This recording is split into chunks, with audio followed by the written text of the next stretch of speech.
Olá, pessoal!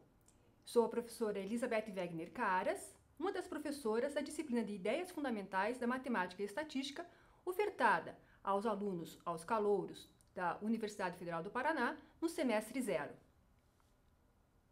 Gostaria de dar as boas-vindas a todas, todos e todes. A disciplina Ideias Fundamentais da Matemática e Estatística foi organizada em módulos semanais que são independentes. O primeiro deles é Fractais, que está sendo organizado pelo professor Alexandre Trovon e por mim, Elizabeth. A semana que vem teremos a aula do professor Elias sobre derivadas e taxas de variação. Na sequência, a aula do professor Roberto Ribeiro sobre a matemática da dieta, onde usará muitas matrizes. E as 2 últimas semanas da disciplina será Aprendendo com os Dados, com os professores Paulo Justiniano e Valmes. Fiquem bem tranquilos que a disciplina foi organizada para usar as ferramentas que vocês já conhecem do ensino médio, de uma maneira mais aplicada, com assuntos bastante interessantes. Mas vamos usar as ferramentas que vocês já conhecem. As atividades semanais são: vocês recebem um vídeo introdutório na plataforma da UFPR Virtual. Esse vídeo introdutório sobre a aula que será na aula ao vivo na sexta-feira às 9 horas. Ou seja, na semana passada, o professor Alexandre Trovon postou na UFPR Virtual um vídeo sobre a introdução, uma motivação para a aula de hoje. E logo após a aula, ficarão disponíveis exercícios na plataforma da UFPR Virtual, em que você terá uma semana para resolver esses exercícios. Ou seja, até a próxima semana, na sexta-feira que vem, acontecem as aulas com o professor Elias, e que a gente espera que você já tenha resolvido os exercícios sobre fractais. Esses exercícios vão ser baseados em conteúdos que nós veremos na aula de hoje, essencialmente na aula de hoje. Então, na plataforma você tem vários vídeos, vários materiais complementares que são complementares. Então, o que a gente espera que você faça ao longo da semana é: assista o vídeo introdutório, onde tem 3 perguntas para perceber que vocês de fato estão assistindo o vídeo, assistir a aula ao vivo ou ao longo do dia, que a aula fica gravada, e resolver após a aula, durante a semana, os exercícios. Esses questionários são gerados aleatoriamente, ou seja, a cada vez que você tenta resolver, podem surgir perguntas diferentes.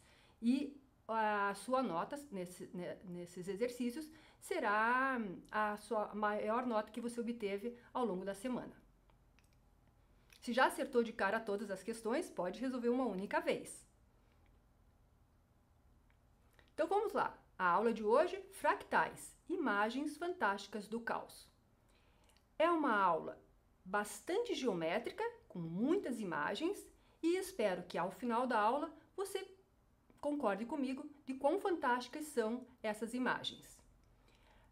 Uma das principais referências é o livro de Fractais, de minha autoria, juntamente com o grande professor Celso Penteado Serra, que infelizmente já faleceu.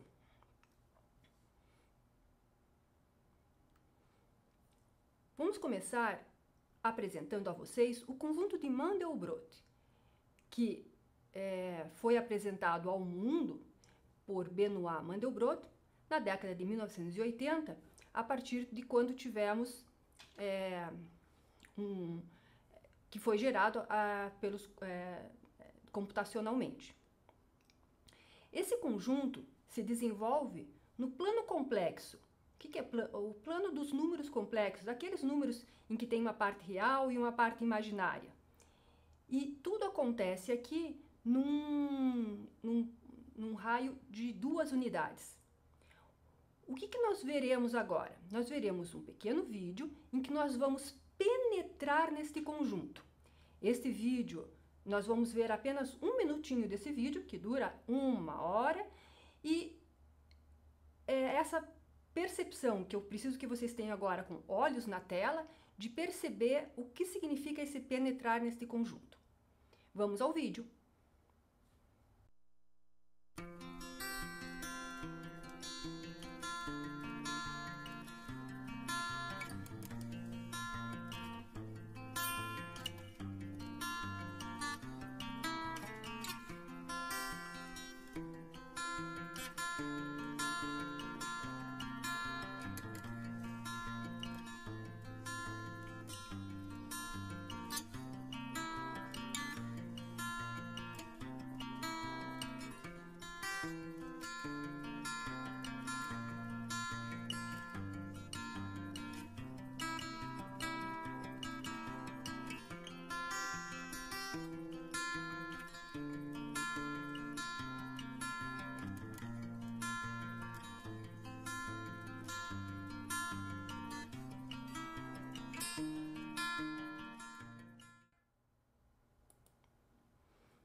Este vídeo nos mostra algumas características dos fractais.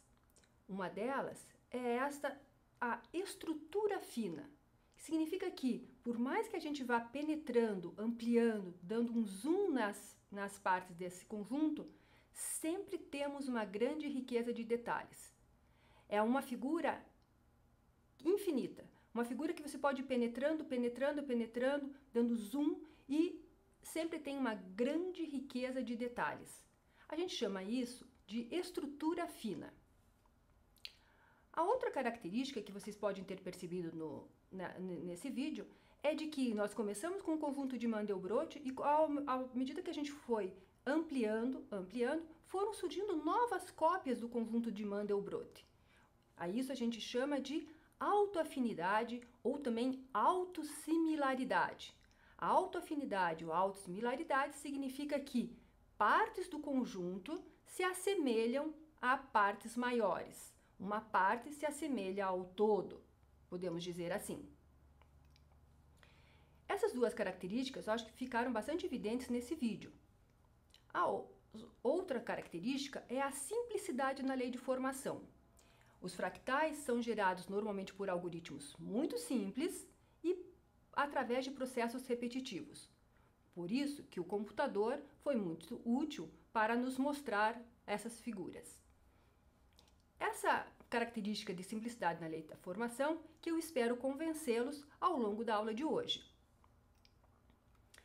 Embora esses conjuntos tenham uma lei de formação bastante simples, eles têm uma difícil descrição analítica. A gente não consegue ter uma fórmula que descreva todos os pontos do conjunto. Embora então seja simples de formá-los, eles têm uma descrição analítica difícil. Então vamos lá, alguns processos de construção. Um dos processos de construção de fractais é processos geométricos, que eu vou mostrar para vocês alguns deles. Outro é um sistema iterativo de funções. Nós vamos pegar algumas transformações e iterá-las, repeti-las. Também vamos mostrar hoje algumas situações. E a outra é através dos sistemas dinâmicos complexos, como são os conjuntos de Mandelbrot, os conjuntos de Juliá, e que são os que a gente trata nos capítulos seguintes do livro de minha autoria, junto com o professor Celso Penteado Serra, que nós não veremos na aula de hoje, mas fica aí um convite para os interessados no assunto. Então, vamos ver aqui na aula de hoje alguns processos geométricos e o sistema iterativo de funções. Vamos lá, processos geométricos. O primeiro deles que eu quero apresentar a vocês é a curva de Koch. Iniciamos com um segmento de reta, dividimos em 3 partes iguais e substituímos o terço médio, o terço da metade, por um triângulo equilátero sem a base. Vamos lá? Então, retiramos o terço médio e substituímos ele por um triângulo equilátero sem a base. É um processo simples, concordam comigo? E o que nós vamos fazer agora é repetir este processo a cada um dos novos segmentos. E agora? repetir o processo novamente. De cada um dos segmentos a gente divide em 3 partes, retira o terço médio e substitui por um triângulo sem a base. E agora? E agora? E repete-se esse processo. Quantas vezes a gente deve repetir esse processo? Indefinidamente, infinitamente. Esse processo não tem fim, você vai repetir esse processo infinitamente. Ou seja, por mais que você pegue um computador super poderoso, essa figura não tem fim, não vai conseguir produzir o fractal de fato. O que a gente tem é uma imagem do fractal. É como a gente tirasse uma fotografia nossa. É uma imagem nossa, mas que não é nós, não é o eu verdadeiro, né? É uma imagem nossa. A mesma coisa aqui, os computadores nos fornecem uma imagem do fractal, mas o processo deve ser repetido infinitamente. Então, repete-se esse processo infinitamente. A gente tem, então, a curva de Koch. Algumas características que eu gostaria de salientar para vocês, né? O algoritmo é simples, a figura foi obtida por um processo repetitivo e, como a gente viu, por mais que você vá agora pegar um pedacinho do fractal e amplie, nós vamos ter a riqueza de detalhes, vamos ter essas pontinhas aí surgindo e uma parte reproduz o todo. Uma parte é uma cópia do todo. E assim, se eu pegasse mais um pedacinho e fosse ampliando, ampliando, ampliando, ampliando. Ou seja, é uma figura que não tem fim, que por mais que você amplie, sempre vai ter uma grande riqueza de detalhes e uma parte se parece com o todo. E o processo de construção foi bastante simples, um processo repetitivo. No entanto, a gente não tem uma fórmula que descreva todos os pontos da curva de Koch, certo? Uma outra questão interessante é a gente analisar o comprimento dessa curva. Então, vamos lá.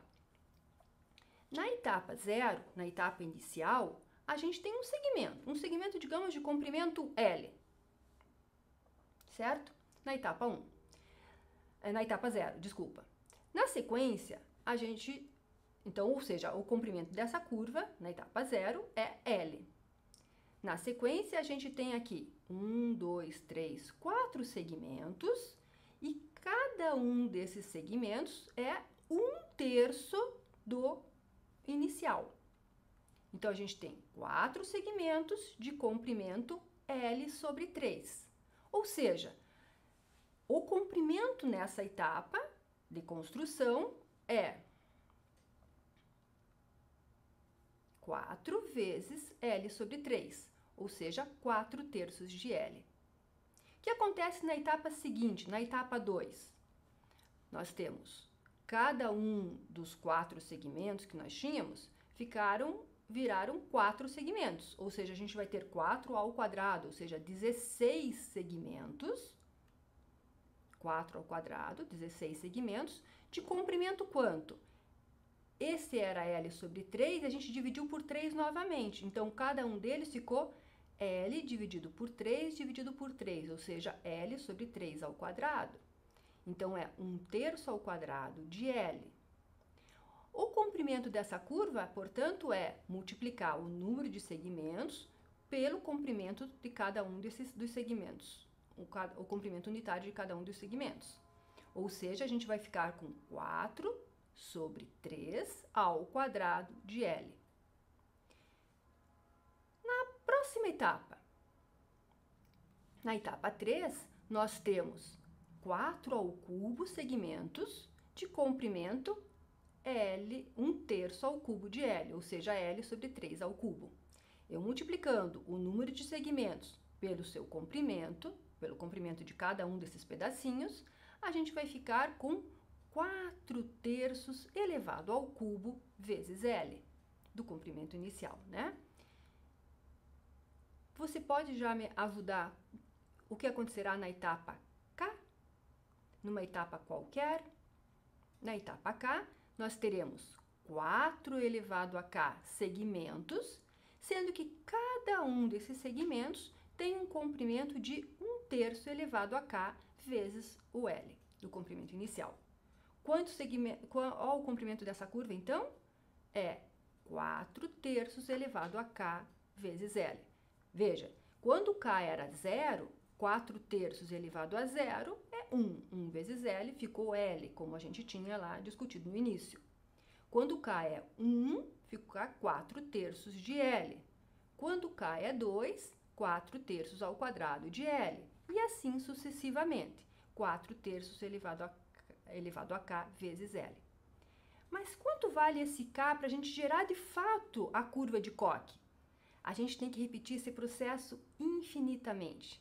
Então, quando a gente repete esse processo infinitamente, esse k tende ao infinito. Ou seja, é você pegar o 4/3, multiplicar por 4/3, multiplicar por 4/3, multiplicar por 4/3, infinitamente. Um número maior do que 1 multiplicado por esse número maior que 1 e assim, esse número vai explodir, ou seja, tende para o infinito. Ou seja, a curva de Koch é uma curva de comprimento infinito numa região limitada do plano. Nós temos aqui a curva de Koch, que nós vimos que o comprimento dessa curva é 4/3 elevado a k, e como esse processo tem que ser repetido infinitamente, esse k tende para o infinito. Então, quando você pega um número maior do que 1, multiplica por ele, infinitamente, a gente vai ter um número que tende ao infinito. Ou seja, a curva de Koch é uma curva de comprimento infinito numa região limitada do plano.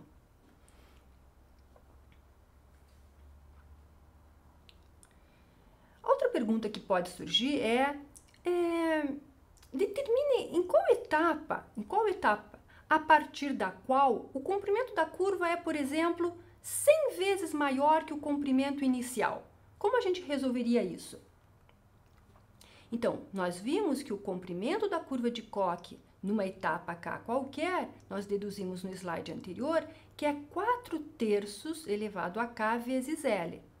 E eu quero determinar o k de modo que esse comprimento se torne maior ou igual, ou seja, pelo menos, 100 vezes o comprimento inicial. Então, digamos que eu tenha um comprimento inicial, o L fosse 1, em que etapa o comprimento dessa curva vai se tornar 100 unidades?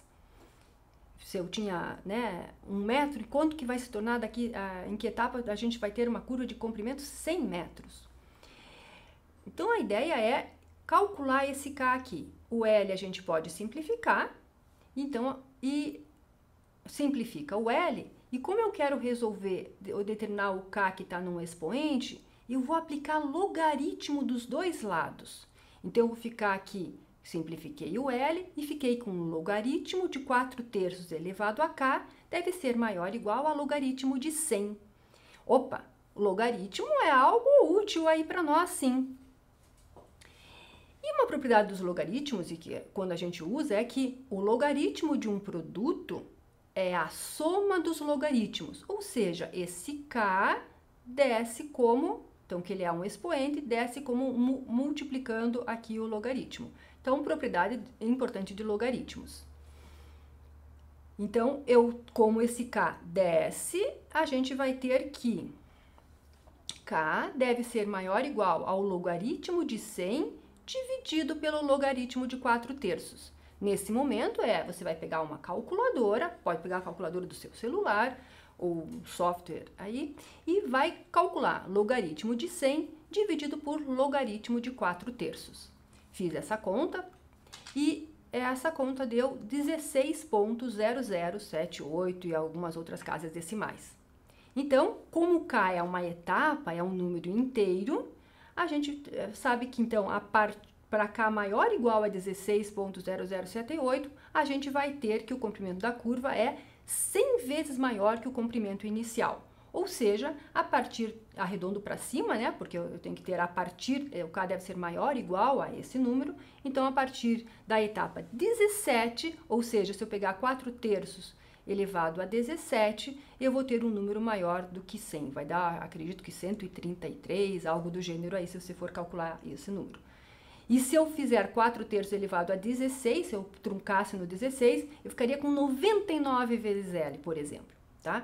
Então, aqui, a partir da etapa 17, eu tenho que o comprimento da curva de Koch é 100 vezes maior que o comprimento inicial. Esse é um tipo de exercício que vai estar nos exercícios aí para você resolver durante a semana. Então, a gente vai fornecer alguma curva, o processo de construção de algum fractal, e aí vai ter uma das perguntas, determinar a partir da etapa, a partir de qual etapa a gente tem um certo número de segmentos ou um certo comprimento da curva, assim, tá? Fica então aí esse slide aqui, é importante, que vai ser útil aí para você resolver também os exercícios ao longo da semana. E uma ferramenta que a gente está usando aí, logaritmos, resgatando aí algum conceito importante que você vê no ensino médio. E o professor Trovon, no vídeo que o professor Trovon gravou, ele comentou do floco de neve de Koch, que na verdade é reproduzir a curva de Koch para cada um dos lados de um triângulo. E a gente chama de floco de neve de Koch porque justamente a estrutura de um floco de neve lembra muito essa imagem aqui. Tá? Ou seja, é uma maneira de, ao longo da aula de hoje, a gente vai estar percebendo de que os fractais têm muito a ver com a modelagem da natureza. Então, o floco de neve de Koch tem uma questão envolvida aí com o floco de neve. E vamos lá. O próximo fractal, bastante geométrico, que nós veremos, é o triângulo de Sierpinski. Nós temos um triângulo, então a ideia é que eu mostre para vocês que é um processo simples e repetitivo. Vamos lá? Vamos pegar o ponto médio de cada um dos lados do triângulo, unir esses pontos médios, forma um novo triângulo e remova esse triângulo. Remove esse triângulo. Então, o processo simples. Ligue os pontos médios de cada um dos lados, forme um triângulo e remova esse triângulo. O que nós vamos fazer agora? Exatamente, repetir novamente. Então, para cada um dos triângulos que nós temos, vamos pegar os pontos médios e retirar esse triângulo. O que fazemos agora? Exatamente, repete o processo. Quantas vezes você vai repetir esse processo? Infinitamente. O triângulo de Sierpinski é gerado repetindo-se esse processo infinitamente. Nós paramos, o computador para numa certa etapa porque já nos fornece uma imagem desse fractal. Mas o fractal, de fato, o triângulo de Sierpinski, é gerado repetindo-se esse processo infinitamente. Então, vamos repetindo, repetindo, e aí nós temos uma imagem do triângulo de Sierpinski. Aqui também podemos calcular quantos triângulos temos em cada etapa, qual a área que temos, fica da figura e tudo mais. Mas a minha ideia agora é mostrar para vocês um outro processo de construção de fractais. É um sistema iterativo de transformações. Nós vamos escolher algumas transformações e repeti-las infinitamente. Então, uma das possibilidades é a contração no plano. Então, você tem uma imagem qualquer e você contrai, você diminui a escala. Você faz uma contração. Então, a gente tinha uma certa estrela aqui e nós contraímos. Outra questão é, você tem uma imagem e você translada, muda a posição só transladando. Para a direita, para a esquerda, para cima ou para baixo. Você translada essa imagem. Aqui fui para a direita e para cima. A outra transformação que a gente pode fazer é a rotação. Então, nós temos aqui uma imagem e nós vamos rotacioná-la, tá? Então, são três imagens que a gente pode fazer, são três transformações que a gente pode fazer repetidamente. A contração, a translação e a rotação. Então, o que eu vou fazer agora é gerar o mesmo triângulo de Sierpinski que a gente viu agora, anteriormente, por um processo geométrico, obter essa mesma imagem, o mesmo fractal, por um processo iterativo de transformações. Vamos ver. A gente vai precisar de uma contração, então eu contraí a metade, eu reduzi os lados do triângulo à metade. A outra é, eu contraio a metade e desloco para a direita. E a outra é, eu contraio a metade e desloco para a direita e para cima. E encaixei aqui. Então, agora eu tenho uma nova figura. E o que eu vou fazer com essa nova figura? Eu vou repetir estas 3 transformações a esta figura. Então, contrai a metade, aquela figura. Então, eu tenho essa figura, né? E eu contraio ela à metade. Contraio ela à metade e desloco para a direita. Contraio ela à metade e desloco ela para cima. Para a direita e para cima. Temos essa nova figura. O que fazemos agora? Repetimos esse mesmo processo a esta nova imagem. Então, estamos com essa imagem e vamos contraí-la à metade, contrair e deslocar para a direita, contrair e deslocar para a direita e para cima. O que faremos agora? Sim, exatamente, repetir o processo. Novamente, e assim sucessivamente. Quantas vezes vamos repetir esse processo? Infinitamente. O fractal é gerado repetindo-se esse processo infinitamente. Tá ok? E assim por diante. Aqui eu tenho uma brincadeira com vocês que eu gostaria que a gente visse, aqui é uma charada, vocês vão ter que me ajudar a descobrir que palavra que vai aqui. Como se fosse aquele jogo da forca, né? Que palavra a gente vai colocar aqui? E a partir desse retângulo, eu vou ter 4 transformações. Então, a partir desse retângulo, eu vou ter uma primeira transformação, contrair o retângulo e fiz essa translação e essa rotação e obtive esse novo retângulo. Usando, né, contração, rotação e translação e obtive esse retângulo. Outra transformação que a gente vai fazer aquele retângulo inicial é contrair, rotacionar e transladar e obter esse daqui, esse retângulo. E agora, uma terceira e uma quarta transformação que é repetir, contrair tanto que a gente fique com um segmento de reta. Então, a partir de um retângulo inicial, eu tive 4 transformações. Uma que gerou esse retângulo, a outra que gerou esse retângulo, a outra que gerou esse retângulo e a outra que temos esse segmento de reta. Então, são 4 transformações aplicadas à figura que nós temos. O que vamos fazer agora é repetir este processo, as 4 transformações, a esta figura aqui. Então, eu estou com esta imagem e vou fazer as 4 transformações. Primeira, a segunda, terceira e a quarta delas, que é formar o segmento de reta.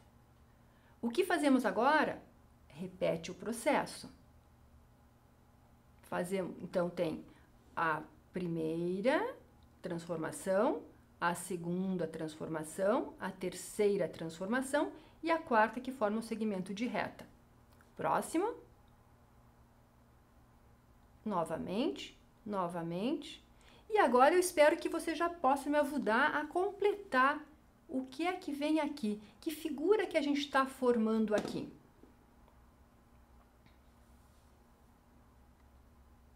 Vamos lá?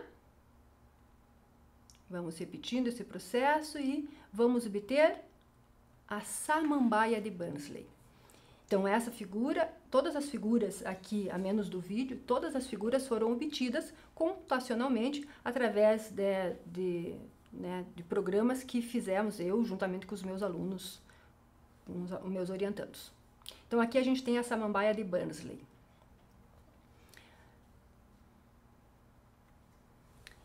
Então o que nós vimos até agora? Que na verdade os fractais estão associados a uma geometria da natureza. Então a gente viu que aqui a gente teve a samambaia gerada por um sistema iterativo de transformações. Nós vimos o floco de neve gerado a partir de processos geométricos.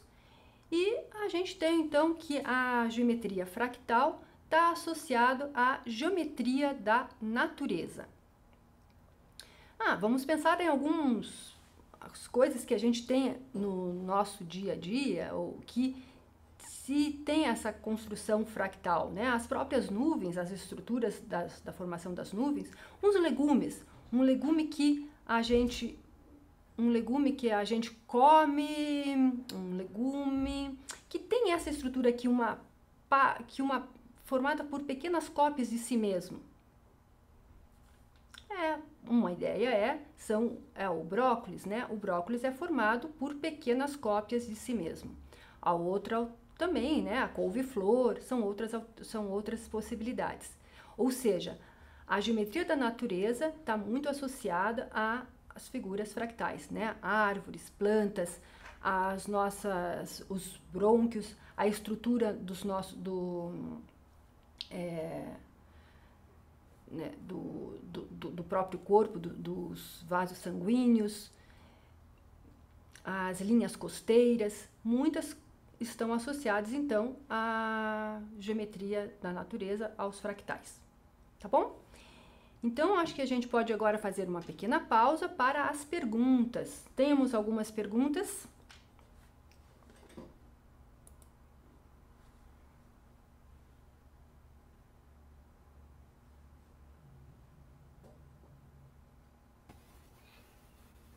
Bom dia, professora. Bom dia, queridos estudantes. Olá, Karine. E temos várias perguntas aqui já. Todo mundo interessado. Puxa, que bom, Karine. Eu vou juntar duas perguntas aqui em uma, que é se existe relação entre os fractais e a sequência de Fibonacci, ou os fractais e a proporção áurea. É uma das perguntas dos estudantes. É uma figura bastante interessante de que, de certa maneira, estão relacionados esses temas, sim. Né? A partir da sequência de Fibonacci, a gente poder gerar, por exemplo, os caracóis, e que, de certa maneira, também estão relacionados à figura dos fractais, né? Então, podemos sim ter, uma ótima pergunta, essa relação dos números de sequência Fibonacci ou número áureo relacionados a fractais, sim. Um exemplo é como a gente consegue construir uma concha, né? Muito obrigada, professora. Vou fazer mais uma pergunta, então, aproveitando o espaço. Muitos alunos estão perguntando a aplicabilidade dos fractais nos seus cotidianos. E daí eles citam, por exemplo, qual seria a aplicabilidade nos fractais na área de administração ou nas ciências econômicas, ou a função em geral para as pessoas. Também até mesmo... Desculpa, professora, eu não terminei ainda. Até mesmo no projeto piloto de Brasília. Eu dei uma pausa, mas ainda não tinha terminado a pergunta. Obrigada, é essa a pergunta. Então tá. Essa é uma pergunta bastante interessante. O que nós vamos ver na sequência agora da aula é o conceito de dimensão. Dimensão que, né, a dimensão até a fracionária, a dimensão de Hausdorff, que o professor Trovon comenta no vídeo introdutório da disciplina, e de que, e após eu explicar sobre dimensão, a gente vai ver algumas aplicabilidades. Eu deixei para o final as aplicações porque veio do conceito de dimensão que veio uma aplicação na medicina. Mas tentando já adiantar, né, o pessoal perguntou, né, na área econômica, né, na área uma importante aplicação dos fractais é a da análise, por exemplo, do mercado financeiro. Então, analisar o gráfico do comportamento da oscilação do preço de certas ações, esses padrões que vão se repetindo, e são padrões que se repetem quando a gente começa a analisar em pequenas escalas. Então, às vezes, um padrão se repete numa escala, se você começa a olhar padrões repetitivos ao longo de um ano, ou se você vai olhando ao longo de um mês, você vai olhando ao longo da semana, e vão se repetindo alguns padrões que nos ajudam a entender melhor o mercado financeiro. Então, temos sim aplicações nessa área de administração, sim. São várias as aplicações que surgem dos fractais. Né? Então, eu vi que também tem um material, assim, os professores selecionaram vários materiais ali que estão à disposição de vocês na plataforma da UFPR Virtual, e surge, né, a curva de Koch também sendo aplicada na construção de antenas, porque ela consegue capturar melhor, né, os vários ruídos. A música fractal, a arte fractal, na medicina, que é uma das aplicações que eu quero trazer para vocês aqui, mas então na própria modelagem do corpo humano, a medida de linhas costeiras, e é o que a gente comentou também, então na área de economia, na área de mercado financeiro, são estruturas fractais, são bastante importantes. Então as aplicações são várias. Até na reconstrução de imagens também, eu acho que o professor, no vídeo do professor Trovon, ele comentou sobre reconstrução de imagens, compactação de imagens, né? Então, às vezes a gente quer reproduzir o céu, então a gente pode pegar a estrutura do céu e daí apenas repetir esse processo, então você consegue compactar uma imagem, por exemplo. E o professor Trovon também está aqui conosco, né, nos bastidores, se quiser também complementar as minhas respostas, fique bem à vontade, professor. Mais alguma pergunta, Karine? Inicialmente são essas. Muito obrigada pelas respostas já, professora. Eles estão aqui digitando outras perguntas. E depois, mais para frente, se tiver outra oportunidade, novamente teremos mais perguntas. Sim, com certeza. Então, vamos fazer assim. A gente, então, agora, eu vou explicar o conceito de dimensão, mostrar uma aplicação na medicina, que surgiu aqui na própria universidade. E aí a gente volta para as perguntas, que eu acho que essa interação da gente aqui na aula ao vivo com as perguntas de vocês são muito bem-vindas. E a Karine é uma das monitoras que vai estar acompanhando vocês durante a semana, aliás, ao longo de toda a disciplina aí. E tem uma equipe de alunos, os monitores, que são alunos da pós-graduação aqui da universidade, que vão estar colaborando com vocês. Mas já vou dizendo aqui ao vivo, que não é para eles responderem as perguntas para vocês, é explicar em caso de que vocês tenham dúvidas. Não é para fornecer a resposta, é para auxiliar na resolução das dúvidas que vocês venham a ter. Tá? A equipe de professores e a equipe de monitores está aqui à disposição de vocês para essas dúvidas. Fico super feliz que já tenho essas dúvidas, porque eu acredito que ter dúvidas significa que estamos interessados no assunto, né? Muito legal. Então, voltamos ainda com mais perguntas ao final. Bom. Obrigada, Karine.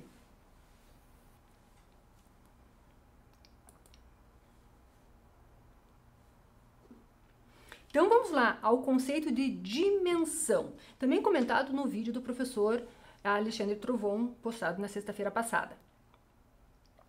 Então, nós temos o conceito de dimensão topológica, que é o conceito que a gente conhece, que é um ponto tem dimensão 0, linhas tem dimensão 1, superfícies tem dimensão 2, né? Uma área tem dimensão 2, e sólidos, o mundo que a gente vive, é tridimensional, dimensão 3. Então, a dimensão topológica está associada ao conceito de dimensão que de fato a gente conhece, né? Um ponto tem dimensão 0, linhas tem dimensão 1, superfícies dimensão 2 e sólidos dimensão 3. E o que eu quero mostrar para vocês hoje introduzir para vocês o conceito da dimensão espacial, que está relacionada com o espaço que uma figura ocupa.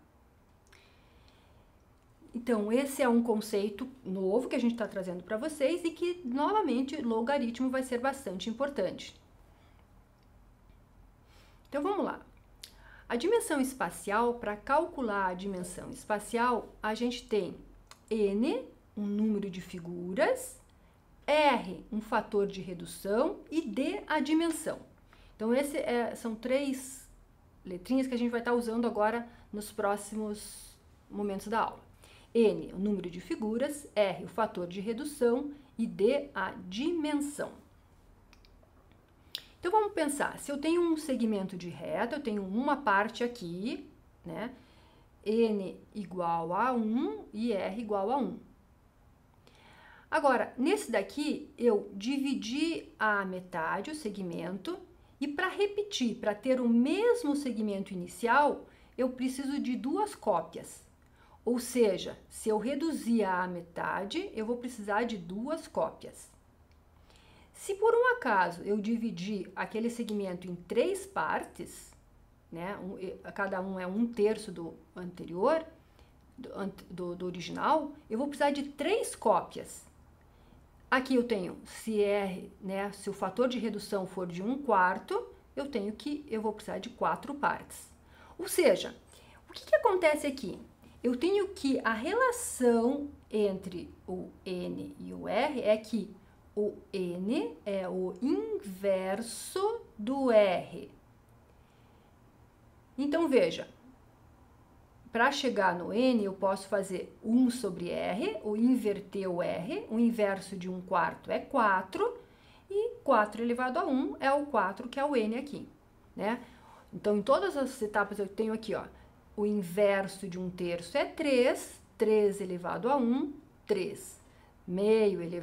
Inverso de meio é 2, 2 elevado a 1 é 2.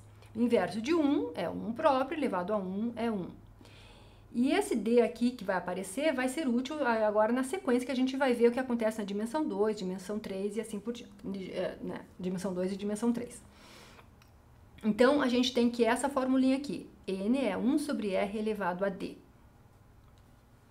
Então, a gente tem aqui que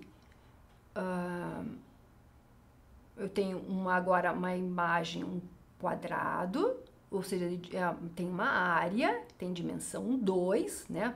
Posso dizer em metros quadrados, centímetros quadrados, eu tenho uma figura de dimensão 2, e que se eu reduzir a metade, o lado, eu vou precisar de 4 partes. Se eu reduzir a 1/3 o lado, eu vou precisar de 9 partes. Ou seja, R igual a 1, né? Se eu tenho com a escala original, eu tenho N igual a 1 quadradinho. Se eu reduzir a metade, o R é meio, e eu vou precisar de 4 partes. Se eu reduzir a 1/3, eu vou ter na necessidade de 9 quadradinhos. E assim por diante, né? Se eu dividisse a 1/4, eu precisaria de 16. Ou seja, qual é a relação que existe entre o N e o 1/3? Eu vou ter que inverter o R e ainda elevar ao quadrado. Então, quando N para a dimensão 2 eu continuo invertendo o R, só que eu preciso elevar ao quadrado, e esse 2 é justamente a dimensão. Então, 1/3 inverto dá 3, 3 ao quadrado, volto para o 9. Inverto meio, 2 ao quadrado, 4. Inverto 1, 1 ao quadrado, o próprio 1. Essa é a relação que tem. E essa relação de N igual a 1 sobre R elevado a D também se propaga quando D for igual a 3. Veja, por exemplo, no caso em que, aqui eu tenho a imagem só para R igual a meio, né? Se eu tenho um cubo tem dimensão 3, se eu reduzo o lado à metade, eu vou precisar de 8 cubos. 1, 2, 3, 4, 5, 6, 7, 8 cubos. Se eu reduzisse cada lado a 1/3, eu precisaria de 27. Ou seja, o que nós precisamos aqui é de que, quando D igual a 3, a gente tem a mesma relação que a gente tinha anteriormente. N é justamente 1 sobre R elevado a D.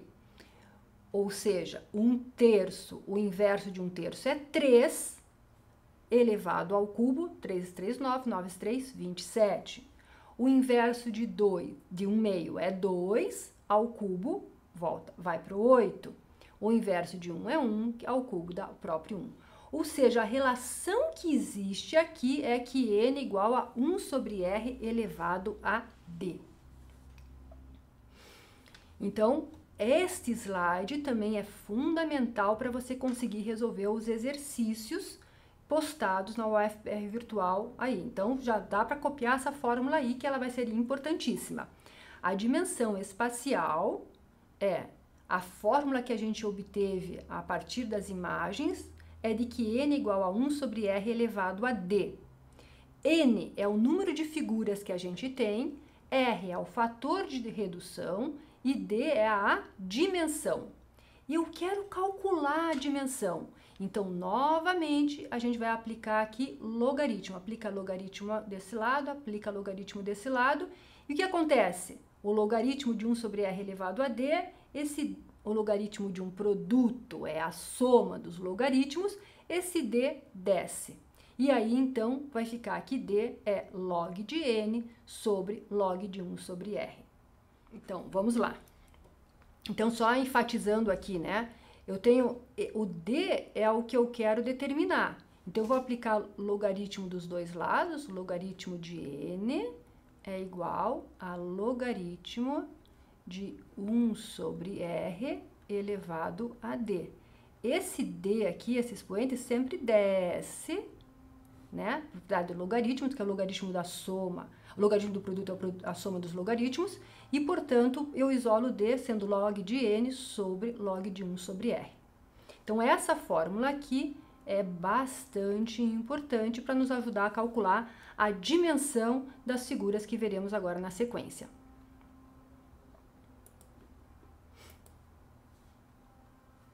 Vamos lá.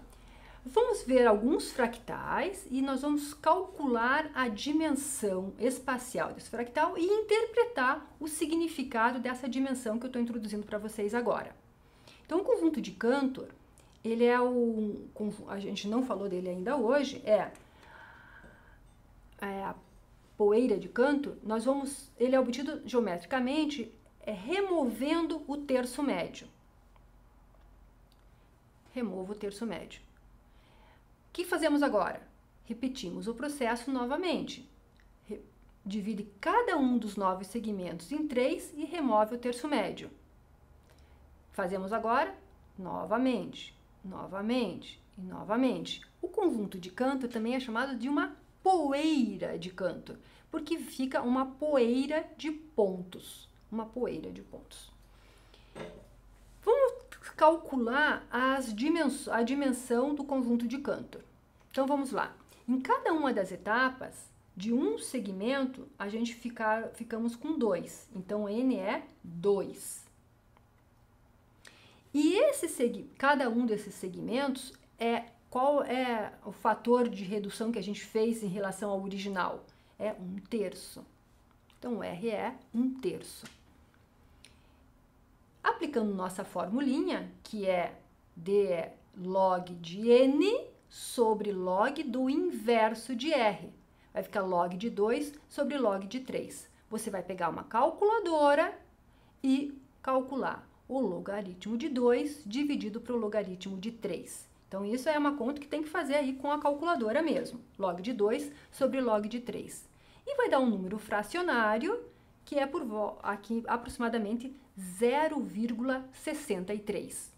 0,63.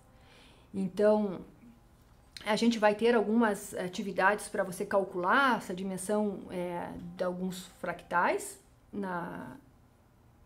para você calcular durante a semana. E essa conta você deve fazer, então, na calculadora e colocar como resposta só mesmo o número, né, com 2 casas decimais, tá bom tamanho, usando vírgula para separar a parte inteira da parte decimal, que está dando 0,63. Qual o significado disso? Veja que a conjunto de Cantor, que é aquela poeira de pontos, é uma poeira de pontos. A dimensão topológica é 0. A dimensão topológica é 0. É um conjunto é uma poeira de pontos. A dimensão topológica é 0. E, no entanto, a gente acabou de calcular a dimensão espacial, 0,63. O que significa esse 0,63? Que, em termos de espaço, o conjunto de Cantor, como esse número está entre 0 e 1, ele ocupa mais espaço que um único ponto, mas menos espaço que uma linha cheia que teria a dimensão 1. Então, a dimensão espacial é 0,63, e que significa, então, que como está entre 0 e 1, é que o conjunto de Cantor ocupa mais espaço que um único ponto e menos espaço do que uma linha cheia. Essa dimensão espacial está associada a esse conceito de dimensão de Hausdorff, que o professor Trovon comentou no vídeo. Certo? Então, a dimensão topológica aqui é um zero, porque é um conjunto de pontos, e um ponto tem dimensão zero, e a dimensão espacial é 0,63, dizendo que ocupa mais espaço que um único ponto e menos espaço que uma linha cheia. Vamos a um outro exemplo. A curva de Koch, que nós vimos hoje, a curva de Koch é cada segmento vira quantos? 4. E cada segmento é um reduzido de quanto do anterior? A 1/3. Então, N é 4, R é 1/3, e, portanto, a dimensão é log de N dividido pelo log de 1 sobre R, do inverso de R, log de 3. Pega a sua calculadora, log de 4 dividido por log de 3, logaritmo em qualquer base, e aqui a gente vai ter o número, então, aproximadamente 1,26. Então, veja, a curva de Koch, que a gente já viu que é repetir o processo infinitamente, que é uma curva de comprimento infinito numa região limitada do plano, ela tem uma dimensão topológica, a dimensão topológica que você já está associado, é 0, 1, 2 ou 3, né? A dimensão topológica aqui é 1, porque é uma curva, e, no entanto, a dimensão espacial é 1,26. Você já pode me ajudar agora a dizer o que significa esse 1,26? É uma linha, né, que ocupa mais espaço do que uma linha comum, mas não chega a ocupar a dimensão do plano todo, dimensão 2. Então, a dimensão espacial de 1,26 representa isso, de que ela ocupa mais espaço que uma curva simples, mas não chega a ocupar o plano todo, 1,26. Então, o cálculo dessa dimensão para figuras que têm essa autossimilaridade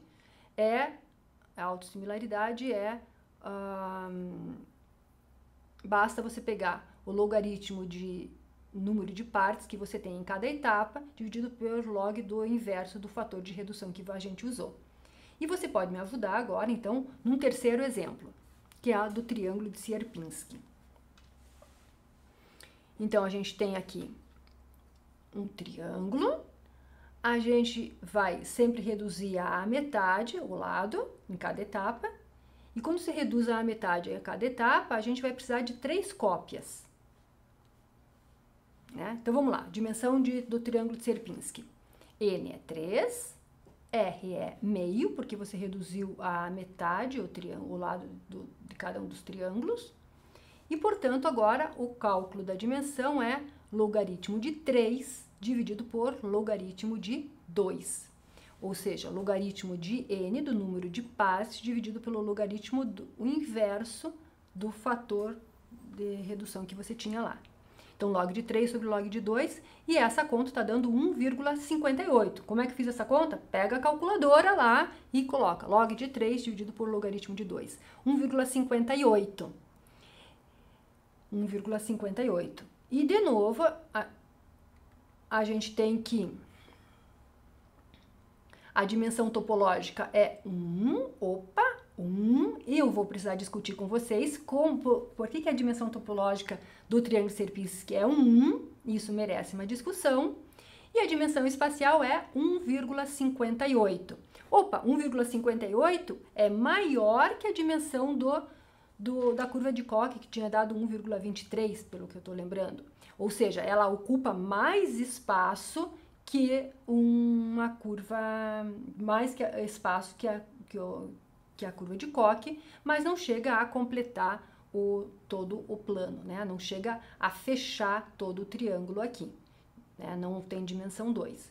Então, é 1,58, ocupa mais espaço que um ponto e mais espaço que uma linha e menos espaço que fechar o triângulo como um todo. E é uma dimensão maior que a curva de Koch, visto que deu um número maior. Ela ocupa mais espaço que a própria curva de Koch. Mas essa dimensão topológica 1, quando eu digo dimensão topológica 1, eu estou dizendo que é uma linha, que isto é uma linha. E o triângulo de Sierpinski tem que ser repetido esse processo infinitamente. Então, eu quero mostrar para vocês que a dimensão topológica do triângulo de Sierpinski, de fato, é 1. Isso merece uma discussão. Então, vamos lá. Eu estou fazendo aqui uma outra maneira de gerar o triângulo de Sierpinski para que vocês consigam perceber de que o triângulo de Sierpinski, de fato, tem um comprimento, é uma curva.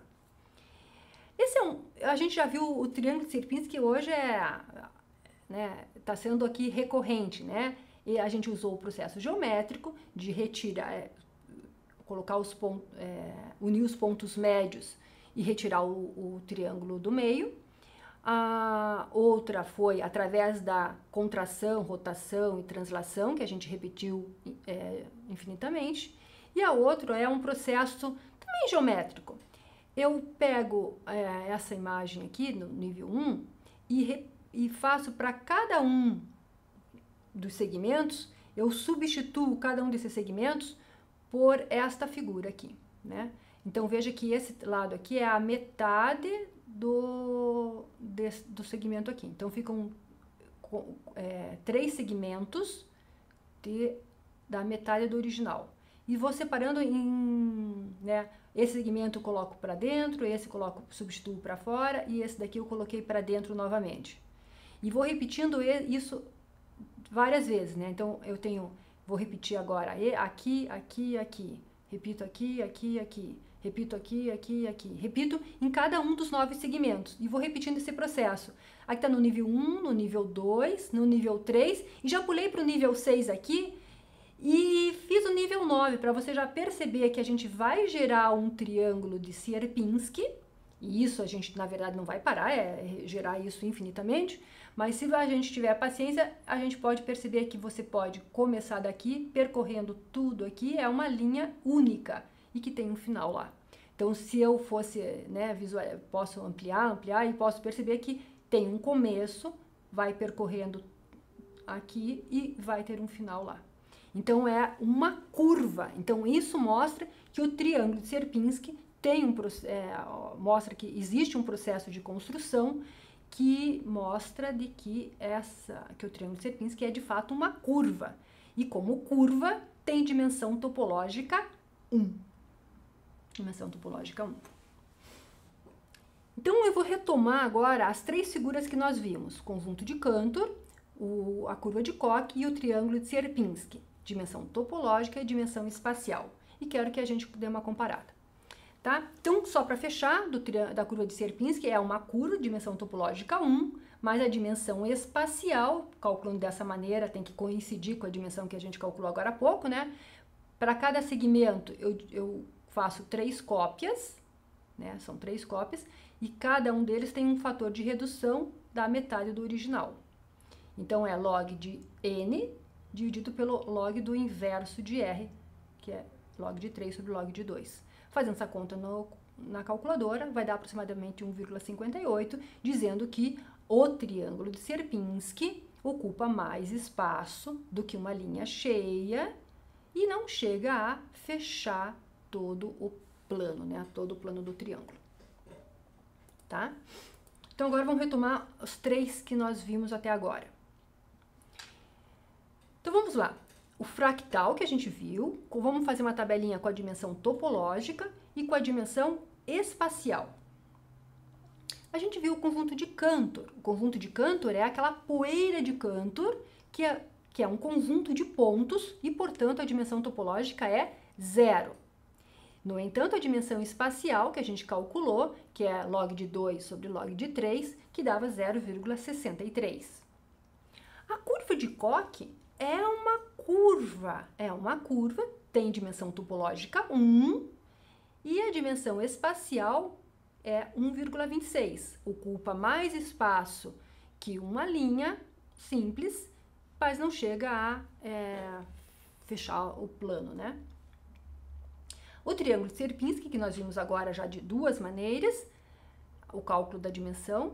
Então, a gente provou que a dimensão topológica é 1, provamos, né, através visualmente, né, de que ele pode ser obtido através de um processo em que mostra que de fato é uma curva, e a dimensão espacial é 1,58, mostrando que é uma curva que ocupa mais espaço, por exemplo, que a curva de Koch, tá? Então, essa dimensão espacial está relacionada com o espaço que a figura ocupa, tá? E o que a gente observa aqui? Que a dimensão espacial é sempre maior que a dimensão topológica. Então, um fractal tem essa propriedade, ou seja, agora eu posso definir o fractal. Fractais são figuras cuja dimensão espacial é estritamente maior que a dimensão topológica. E o que acontece nas figuras convencionais é que a dimensão espacial coincide com a dimensão topológica, né? Então, uma figura normal, convencional, né, uma linha, vai ter dimensão espacial e dimensão topológica coincidente, tá? Igual a 1. Então, os fractais são figuras cuja dimensão espacial é estritamente maior que a dimensão topológica. E um dos exemplos que está também nos exercícios para você resolver é a curva de Peano. A curva de Peano vai ter dimensão topológica 1 e a gente tem lá o processo de construção e vocês vão poder calcular que a dimensão espacial vai dar 2. Ou seja, um fractal não significa que a dimensão é sempre fracionária. Indica que a dimensão espacial é estritamente maior que a dimensão topológica. Então, um dos exercícios aí que eu já estou dando a resposta aqui para vocês é da curva de Peano. Só que é interessante vocês verem lá nos exercícios e tal, para perceberem, para vocês calcularem de fato a dimensão espacial e perceberem que de fato vai ser uma figura que vai ter dimensão espacial 2. E o que significa ter dimensão espacial 2? Significa que ela preenche todo o plano. Preenche no plano na primeira etapa? Não, porque você repete esse processo infinitamente. Então, quando você vai repetindo esse processo infinitamente, essa curva de Peano que vocês vão ver, é uma curva que preenche o plano, tá? Então, uma definição precisa aqui de fractais são figuras cuja dimensão espacial é estritamente maior que a dimensão topológica. E aí estão as aplicações, que a Karine já está falando, olha, o pessoal aqui está ansioso para saber, de conhecer algumas aplicações. Então, retomando, temos algumas aplicações, como o professor Trovon motivou muito bem no seu vídeo, né, de que pode ser os fractais usados para reconstituição de imagens. Outra é a compressão de imagens, né, então tem padrões repetitivos que você pode guardar os padrões. A outra é que a gente já foi percebendo aqui da modelagem da natureza, né? Então, plantas, os vasos sanguíneos, os nossos brônquios podem ser modelados a partir de fractais. A outra é que, né, surgindo aí do pessoal da economia, da área de administração, é um tema bastante útil assim para na análise do mercado financeiro, né, de que os padrões vão se repetindo.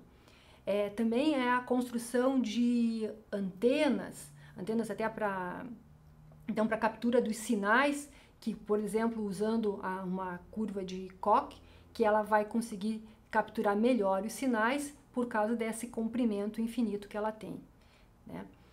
E aplicações importantes também surgem na medicina, né? E uma das aplicações a aplicação que eu escolhi para trazer aqui para vocês é justamente na medicina, que surgiu aqui nos trabalhos de iniciação científica, Então, a aplicação que eu escolhi é um projeto que foi desenvolvido de maneira interdisciplinar entre a matemática e a medicina. Foi uma experiência que eu participei e que tenho muito orgulho dessa parceria. E surgiu como fruto do EVINCE. Até o EVINCE é o evento de iniciação científica da Universidade Federal do Paraná. Iniciação científica. A iniciação científica é uma oportunidade que os alunos de graduação, e normalmente os professores procuram os bons alunos de graduação, então já fica uma dica aí para vocês, é de participar de projetos de pesquisa junto com os professores, pesquisadores da universidade e interagir, né, com várias áreas. Então, o EVINCE é um evento de iniciação científica que ocorre normalmente no mês de outubro, em que os alunos que desenvolvem iniciação científica com bolsa ou de maneira voluntária com os professores têm a oportunidade de mostrar o que desenvolveu ao longo do último ano. Eu estava com um projeto que estava com 6 alunos de iniciação científica trabalhando com fractais, tá? Um estava trabalhando com todas as propriedades possíveis e discussão sobre o conjunto de Cantor, outro curva de Koch, outro triângulo de Sierpinski, outro diferentes processos de construção. Eram 6 alunos de iniciação científica, dos quais me orgulho muito, e eles apresentaram esses seus trabalhos no EVINCE e na época apresentavam no saguão ali das sociais aplicadas os seus banners, os seus... E aí um aluno da medicina, percorrendo e vendo, viu esses pôsteres, se interessou muito, que ele já tinha ouvido falar, de aplicação da dimensão fractal e lacunaridade na medicina para estudar questões relacionadas ao câncer. Então, o objetivo desse projeto nosso foi estabelecer uma relação direta entre a agressividade tumoral e a dimensão fractal, tá? Então, o que nós pegamos foram... Então, foi muito bonito como surgiu isso daí, porque foi a partir de um evento, né, de extensão científica dentro da universidade, em que um aluno da medicina, vendo esses trabalhos, veio conversar aqui, procurar e dizer: eu não saio daqui enquanto a gente não estabelecer que vamos ter um projeto juntos aí da matemática com a medicina. Então, foram lidos algumas biópsias de câncer de boca, de biópsias realizadas dentro do HC, né, do Hospital de Clínicas da Universidade Federal do Paraná. Então, foram pegos algumas lâminas, né, de biópsias de câncer da boca, e foram analisadas a fronteira entre o epitélio e o estroma. E o que é de se imaginar, então, que a fronteira entre o epitélio e o estroma é uma curva simples quando o tecido está sadio. Mas quando tem um câncer, essa fronteira tendem a ficar ramificadas, né? Elas tendem a ocupar muito mais espaço, ocupar mais espaço do que uma curva simples.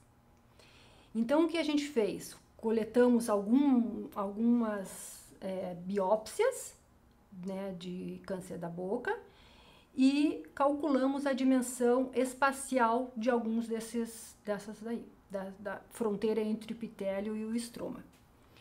Então, nesse projeto de iniciação científica, era um projeto então que durava 1 ano, né, do aluno estudar o conteúdo que está por trás e daí fazer essa análise e tal. E a gente apresenta aqui, foram analisadas 16 lâminas. Então o pessoal de estatística vai dizer: Elizabeth, isso aí tá muito pouco.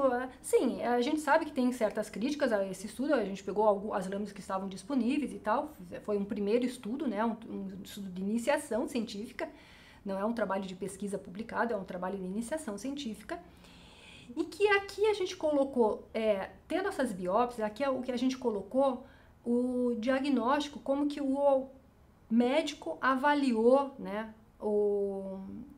a biópsia. E aqui, no eixo vertical, é a dimensão calculada dessa fronteira. Essa dimensão, como é uma figura, a gente calcula por contagem de caixas, que não vale a pena aqui eu descrever todo esse processo para vocês aqui, mas basicamente é colocar as imagens dividir em quadradinhos, né, em caixinhas, e contar quantos quadradinhos tem alguma informação, tem algum ponto dessa fronteira. Né? E quantos mais pontos eles aparecem, é que está mais ramificado, mais espaço ele está ocupando. Então, a dimensão espacial a gente pode aparecer aí através dessa contagem de caixas. Então, a gente teve que a dimensão foi baixa aqui nesses casos normal reacional. Aqui no carcinomas que foram classificados pelo médico como infiltrativos, de fato, a dimensão ficou maior do que 1.2, né? Ficou dizendo que ocupando bastante espaço. E aqui são talvez os casos em que essa ferramenta do cálculo de dimensão pudesse ainda ajudar um pouco mais ao médico no diagnóstico e no prognóstico, né? Então aqui talvez situações em que estavam dados por displasia ou carcinoma expansivo e de que de fato talvez valesse mais a pena uma investigação mais profunda de que possa, né, se tornar um caso talvez mais grave no futuro. E aqui situações em que estavam avaliadas de maneira talvez já como carcinoma, mas que a dimensão estava dizendo assim que talvez fosse menos preocupante. Então, obviamente, em nenhum momento a gente diz que é a substituição, né, da análise do médico, mas é que a análise fractal possa vir a ajudar como uma ferramenta a mais no diagnóstico e no prognóstico da doença. Né? Então, aqui foi um trabalho de iniciação científica desenvolvido dentro da universidade e de que né, para se transformar num projeto de pesquisa mesmo, teria que analisar muitos casos, né, de uma maneira até acompanhar esses casos ao longo de vários anos, tá? Então, com isso, eu gostaria de enfatizar, então, que na aula de hoje a gente viu algumas características dos fractais, que é a estrutura fina, ou seja, de que por mais que você vá ampliando a figura, sempre você vai ter uma grande riqueza de detalhes, né? E é sempre lembrando que esse processo do geral fractal é infinito, então, se naquele vídeo a gente foi por um certo caminho, por mais que você vá ampliando, você pode ter outros caminhos que você vá seguindo, então é um processo realmente infinito, e essa estrutura fina diz respeito a isso. Por mais que você vá ampliando a imagem, você sempre tem uma grande riqueza de detalhes. A outra é a autoafinidade, também dita muito autossimilaridade. Autoafinidade ou autossimilaridade. A autossimilaridade é de que uma parte se parece, se assemelha ao todo. Ou até posso dizer autoafinidade, eu até prefiro afinidade à autossimilaridade, porque assim, uma elipse é afim a uma esfera, eu posso achatar algumas coisas, não precisa ser exatamente uma cópia perfeita, né? É uma cópia que pode ser um pouquinho deformada. Então, a autoafinidade ou autossimilaridade também dita, tá? Que uma parte se parece com uma porção maior, né? Ou seja, é a questão dos padrões repetitivos. É o que a gente estava falando aí também, né, da análise no mercado financeiro, né, de que alguns padrões vão se repetindo, às vezes ao longo de diferentes períodos até, de escalas de período. A outra, espero que tenha mostrado para vocês, que os fractais são gerados por a lei de formação dos fractais é simples, e é um algoritmo simples, e processos repetitivos. Mesmo o conjunto de Mandelbrot, então, que é gerado no plano complexo, é um algoritmo simples e é um processo repetitivo. E, portanto, é por isso que o computador é tão importante para fazer a geração dos fractais, né? Então, tem uma teoria belíssima de conjuntos de Juliá, de conjuntos de Fatou, desenvolvidas na década de 1920, mas que só vieram à tona quando Benoit Mandelbrot mostra, né, as imagens dos conjuntos de Mandelbrot e, por consequência, as imagens dos conjuntos de Juliá, que é uma teoria que a gente desenvolve no livro né, o livro aí de fractais. E, embora tenha uma lei de formação simples, né, a gente não tem uma descrição analítica, uma descrição de que os pontos satisfazem tais e tais propriedades. A outra coisa que nós vimos é que os fractais estão associados à modelagem da natureza, né? Então, corpo humano, árvores, a própria questão, né, dos modelos no mercado financeiro, são várias, né, as linhas costeiras que o pessoal costuma citar, são várias situações da modelagem da natureza. Um dos exemplos que a gente viu, a curva de Koch aqui do floco de neve, a outra é que através a gente gerou aqui uma figura de uma samambaia só usando rotação, translação e contração, né? A outra é um conceito bastante importante, é uma definição de fractal. Então, fractais, além de serem figuras belíssimas, são figuras que têm uma propriedade especial, que é a dimensão espacial, é estritamente maior que a dimensão topológica. Eles ocupam mais espaço que uma curva simples, por exemplo, tá? E a gente viu diversas aplicações, espero ter mostrado para vocês algumas delas, e essa aplicação que eu me orgulho muito é dessa que a gente desenvolveu aqui, juntamente com o pessoal da medicina, na aplicação, né, de análise de diagnóstico e prognóstico de câncer de boca. E espero ter mostrado para vocês o quão fantásticas são as imagens dos fractais, né? Espero ter despertado esse interesse de vocês para a beleza dos fractais, que são realmente imagens fantásticas. Por ter trabalhado já com os fractais há mais de décadas e realmente sempre me apaixono pelas imagens. E ficam então algumas atividades na UFPR Virtual, que é para serem feitas até a próxima sexta-feira, e eu repito, embora na UFPR Virtual tenham vários materiais complementares, esses materiais são complementares, você vai assistir na medida do possível, que se tiver interesse ou não, mas as atividades que estão na UFPR Virtual, que digamos são as atividades avaliativas, elas devem ser resolvidas, podem ser resolvidas com o que eu tentei explicar para vocês na aula de hoje, tá? Então, a aula de hoje é a essência para resolver essas atividades. Então, essas atividades foram pensadas para você resolver se você entendeu a aula de hoje. E as referências principais para eu preparar a aula de hoje para vocês foi o nosso livro, né, com o Celso Penteado Serra e eu, que é Fractais Gerados por Sistemas Dinâmicos Complexos, ou seja, no plano dos números complexos. E eu disponibilizei para vocês o capítulo 1, o PDF do capítulo 1, né, escaneei aí o capítulo 1, como autora estou disponibilizando esse capítulo 1 para que a gente discute basicamente o que a gente viu na aula de hoje. Eu comentei com vocês, então, que eu tive 6 alunos de iniciação científica, e os 6 alunos a Caroline Muro, Fábio Luiz de Mello, Josué Ervial Musial, Roberta Paibara, Rosinilda de Souza e Suzana do Prado.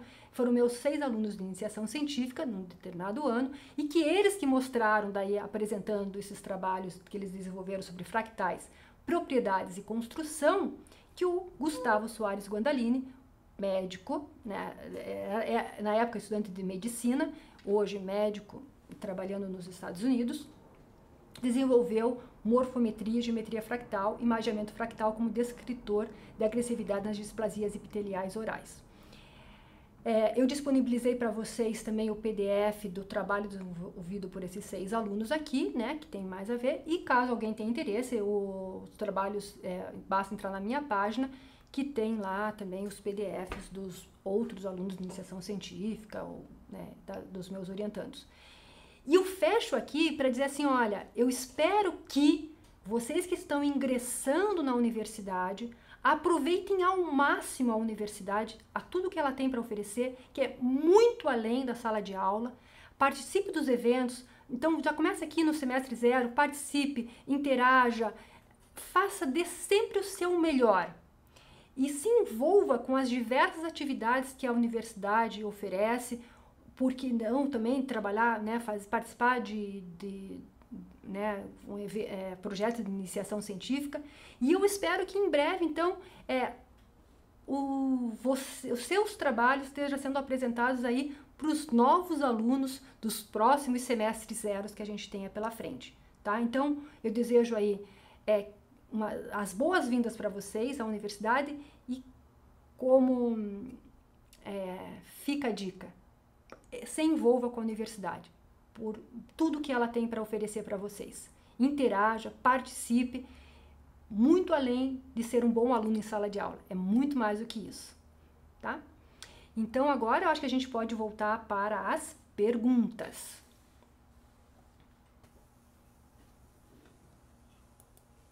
Professora, muitos alunos no fórum agradecem a sua excelente aula e acharam incrível poder ver, através da sua aula, como os fractais estão presentes em toda a natureza, até mesmo nas plantas. Muitos comentários positivos nesse sentido. Isso me deixa muito feliz, Karine. Com carinho que a gente preparou a aula e fico feliz que o pessoal tenha aproveitado dessa maneira. Que a gente ouve muita coisa falar de fractais e tal, e às vezes vê acho que talvez alguns já conheciam as imagens fractais e tal, mas entender um pouquinho mais do que está por trás, né? Do que está por trás dos fractais e da matemática envolvida aí. E fica para uma próxima oportunidade eu mostrar para vocês a construção de fato dos conjuntos de Mandelbrot e dos conjuntos de Juliá, que também não é difícil, né? A gente já está falando, a lei de formação é simples, mas era muita coisa para uma aula só. Sim, e foi muito interessante também, professora, porque enquanto você ia dando aula, daí eles iam comentando lá no fórum algumas perguntas que você foi já respondendo. Por exemplo, teve pergunta se os fractais poderiam ter mais de uma dimensão, 3 dimensões, enquanto você estava falando, e logo em seguida você foi respondendo. Então, várias perguntas já foram sendo respondidas durante o seu próprio planejamento, isso, né? Então a gente pode ter, de fato, né, tem uma esponja fractal, uma esponja, né, que também tem uma dimensão que ela começa a ter buracos, mas é mais do que uma dimensão, fica alguma coisa entre 2 e 3, né? Fica entre 2 e 3 e tal. Então tem isso. E uma das coisas que eu quis enfatizar com a curva de piano que eu coloquei nos exercícios, acho que essa é a única pergunta que não está aleatória, que vai estar em todas as provas, vai ter essa pergunta, é de que a curva de que existem fractais com dimensão que não é fracionária, né? Que a dimensão pode ser inteira. Ou seja, a curva de piano é um exemplo, existem outras, né? A curva de Hilbert também, são outros exemplos, mas eu coloquei a curva de piano, que é fácil de você visualizar, de uma curva que a dimensão fractal não precisa ser fracionária, que a dimensão pode ser um número inteiro, né? Só o que sempre prevalece é que a dimensão espacial é estritamente maior que a dimensão topológica. Isso sempre ocorre. Professora, os alunos ficaram tão interessados que eles também perguntaram se há projetos agora envolvendo os fractais, para que eles possam se inscrever. E o professor já comentou que tem alguns orientandos, né? Mas eles estão interessados em saber como que acontece esse processo também. Então, normalmente, os projetos de iniciação científica, os professores organizam os projetos de iniciação científica normalmente no início do ano, mais ou menos no início do semestre letivo, fevereiro e março, organizam os projetos, submetem isso dentro da universidade, né? E aí, normalmente, os projetos começam em agosto. Então, o pessoal ficar de olho, e bom saber que o pessoal se interessou pelo tema e porque não de repente podem surgir de fato temas até interdisciplinares, que eu acho que isso todo mundo tem muito a ganhar com o tema de fractais. É uma boa sugestão. Eu acho que é bom quando a gente fica com essa ideia de que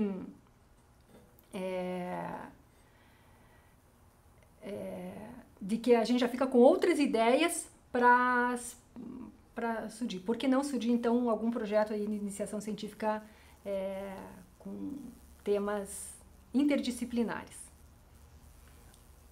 Sim, muito interessante.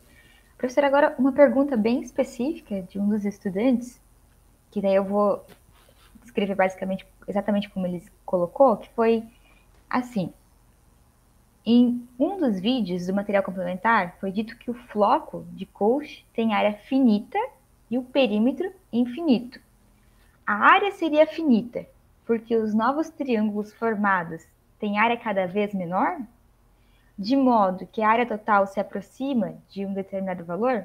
Sendo assim, o perímetro não deveria ser finito, uma vez que os pedaços acrescidos são cada vez menores?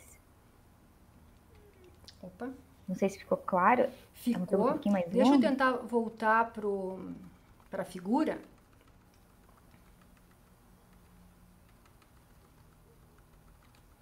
Estou aqui no dedo, aqui um por um, vamos ver se ia lá.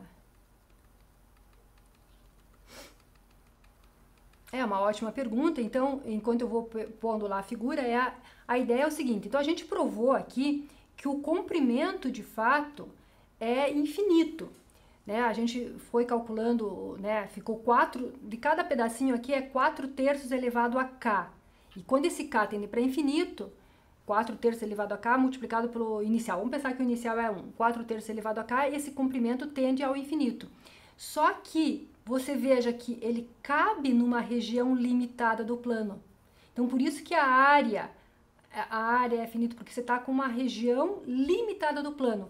Então, você consegue colocar ele aqui num círculo, por exemplo, e essa figura tem uma área menor do que a área do círculo.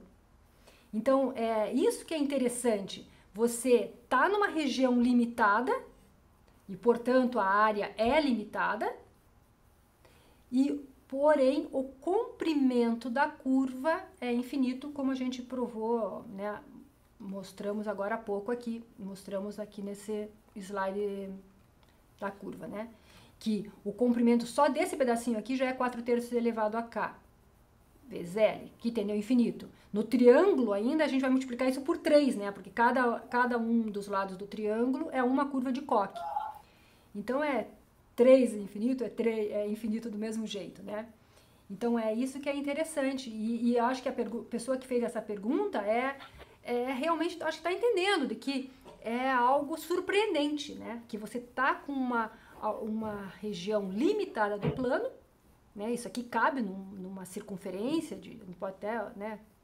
Bora aqui uma circunferência, ou seja, tem uma área limitada, mas, no entanto, o comprimento é infinito.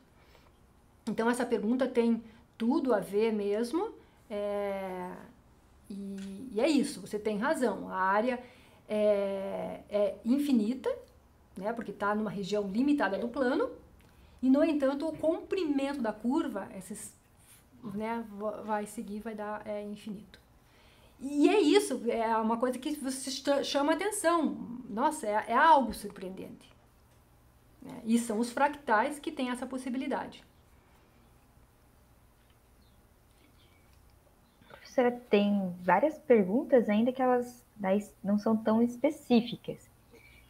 Eu vou fazer mais algumas aqui, mas tem várias, né? Eu sei que os alunos estiveram comentando, a gente talvez foi a gente possa, então, não sei como é que está o nosso tempo, né? Mas a gente pode, eventualmente, vir a ajudar a responder no próprio fórum, né? E postar, talvez, mais algum material e tudo. Fico super feliz com esse interesse do pessoal. Bom, uma outra pergunta é que quando a professora estava explicando que a gente pega o terço médio e daí tem então uma quebra da linha, foi se, por exemplo, no caso do mercado financeiro, que a professora também deu um exemplo, porque já havia sido perguntado sobre aplicações nesse campo. Se poderia ser identificado quando isso acontece pelos fractais. Isso, então o que pode se analisar você analisa a curva e aí você vai pegando os padrões, e o que vai ser muito interessante observar é que às vezes os padrões vão se repetindo. Se você olha a curva feitas ao longo de um ano, e você vai pegando alguns pedaços em que você vai vendo aquele processo, padrões que se repetem. E se você der um zoom nesses pedaços, você vai encontrar que tem os padrões se repetem ali também. Então, E isso é uma das situações até que o Benoît Mandelbrot estava tentando resolver, que era os ruídos que estavam tendo num período os ruídos que estavam ocorrendo em umas linhas de transmissão, e quando ele foi analisar esses padrões desses ruídos, que foram vendo que se repetiam eles se repetiam ao longo de escalas cada vez menores, mesmo em escalas diferentes, os processos, esses padrões se repetiam. Então tem trabalho, sim, trabalhos científicos na área de análise de curvas, né, de preços de ações, por exemplo. Muito obrigada, professora, por todas as respostas. Então, as demais perguntas a gente vai responder no fórum aos estudantes. E a gente vai finalizando por aqui, porque já deu o nosso horário de 10h30, né, que era inicialmente a proposta. Mas todos os alunos agradecem muito a sua aula e teve muitas questões interessantes. E eu também agradeço muito por ter aprendido com essa aula. E qualquer coisa que os estudantes necessitarem, a gente também fica à disposição para tentar colaborar para sanar dúvidas. Com certeza, a gente vai estar interagindo no fórum também, né, com as diversas perguntas que possam surgir. E fica aí a propaganda aí que o professor Elias já está postando, então, a aula da próxima semana, que seria derivadas, né, uma introdução a derivadas, e a aula de sexta-feira é com o excelente professor Elias Gudino, do Departamento de Matemática. Um grande abraço para todos vocês e a gente conversa aí pelo fórum. Obrigada, Karine, pela sua mediação aí com as perguntas. Excelente sua participação. Obrigada, professora, por tudo. Por toda a equipe.